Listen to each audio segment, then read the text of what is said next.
যদি মেট্রো রেলে আগুন না দেওয়া হতো, সমন্বয়ক হাসিব ভাইয়ের ফেসবুক লাইভ দেখি যে তিনি লাইভ করছে আগুন লাগছে, পরে আমরা দ্রুত এখানে চলে আসি।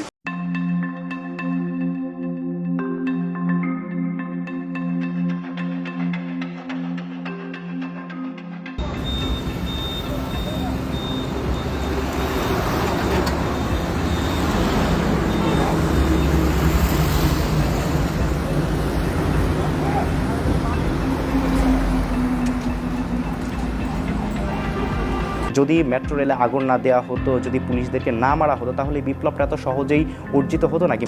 দেন যখন আমি এখানে আছি প্রায় 3-4 ঘন্টা আগে আসার পরে আমরা দেখি যে সচিবালয়ে তেমন আগুন এখন যেমন দাও দাও করে জ্বলছে, তখন আগুন এবং দাও দাও করে জ্বলতেছিল না।